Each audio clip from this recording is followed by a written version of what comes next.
लाडली, हे प्रियाजू, हे स्वामिनी जू, मन मेरो बार बार अभिलाष, लाडली मेरी स्वामिनी, ये मन मेरो बार बार अभिलाष, ऐसो भाग जागी है कबहू, ये रूप माधुरी चाखे, रूप माधुरी चाखे, मन मेरो बार बार अभिलाष, हे लाडली रची रची विमल माल पहिरावों, रस की बत्तियां भाखे,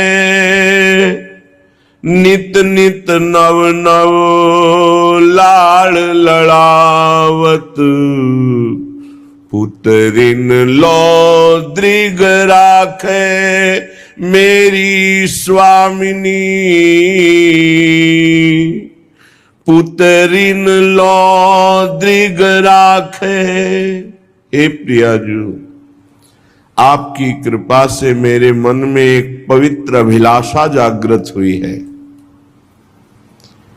पता नहीं ऐसा भाग्य कभी जगेगा कि नहीं, पर अभिलाषा तो जग गई है। अभिलाषा ये है लाडली जू कि मैं आपके रूप रसाशों का नेत्रों के द्वारा पान करूं, आपको देखूं, आप प्रिया प्रीतम का दर्शन पाऊं।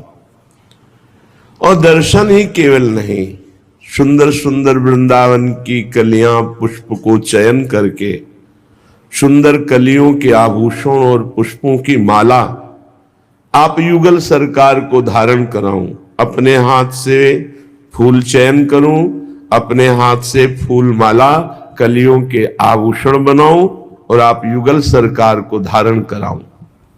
नवीन नवीन आभूषण, नवीन नवीन मालाएं और विविध प्रकार से आपको सुख पहुंचाऊं। और अवसर मिले तो मैं बातों में इतना प्रवीण कि आप दोनों को हंसा दूं, रसबत्तियां ऐसी हास परिहास की बातें करूं, आप दोनों को सुख पहुंचाऊंगा। प्रियवादन, आप दोनों को सदैव सुख पहुंचे ऐसी ही बात कहूंगा। और हे लाडली, नित्य नवीन नवीन सेवा करके आप युगल सरकार को सुख पहुंचाते हुए अपने नेत्रों की पुत्री बनाकर रखना चाहता। आप ऐसी कृपा करो।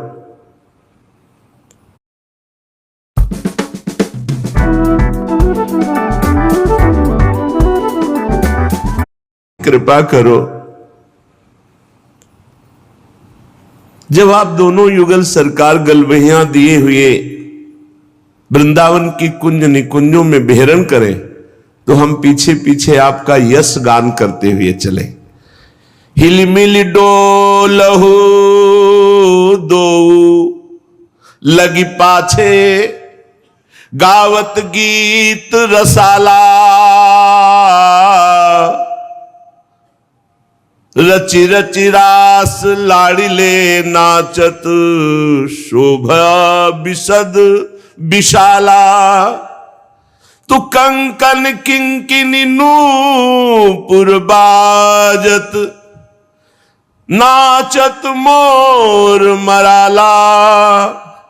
वारो तन मन जीवन कोटिक, देख देख ते ही काला।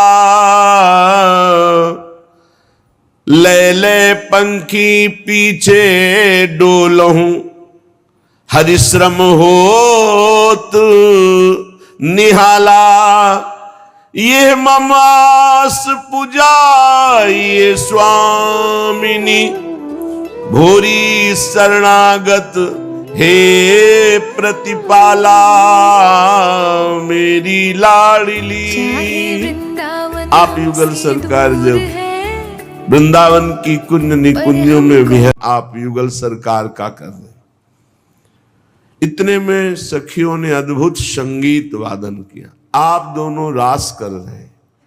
वृंदावन की मयूर मंडली आकर आपके साथ नृत्य कर रही, हंस मंडली, और मैं इस सुख को देख रही हूं।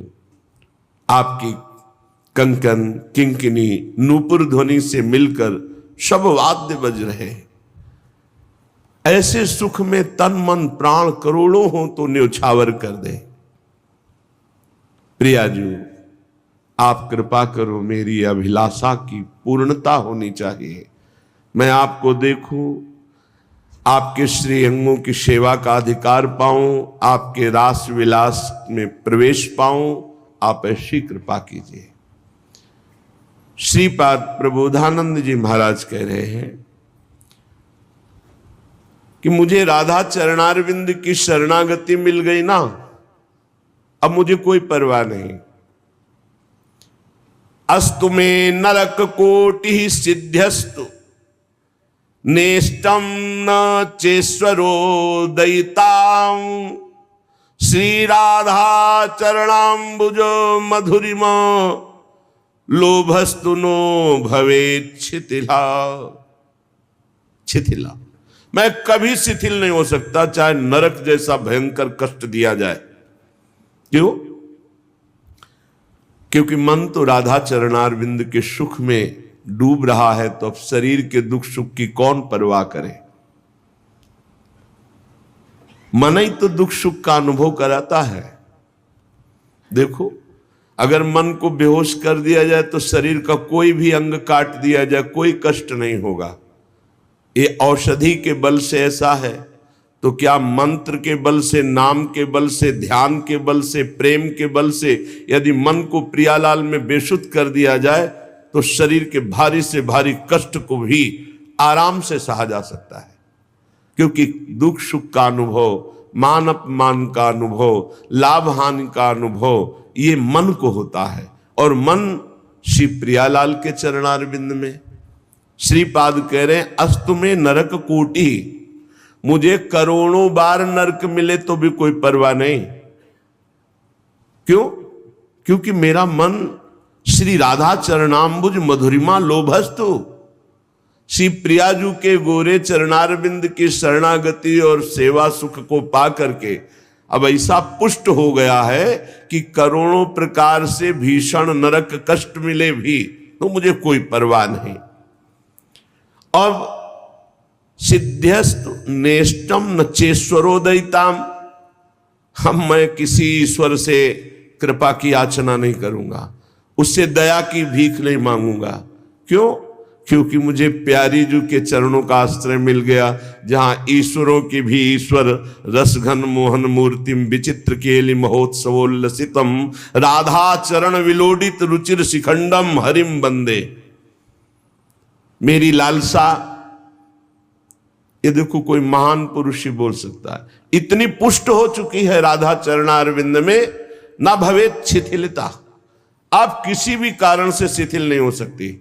हो सकता है कई कारण उपस्थित हो जाए, शरीर रोगी हो जाए, विपत्ति आ जाए, कोई साथ ना दे, अव्यवस्था हो जाए, अपमान हो जाए, निंदा हो जाए या मृत्यु हो जाए, कुछ भी हो सकता है। ये मृत्यु लोक है, नाशवान है, अब मैं शिथिल होने वाला नहीं।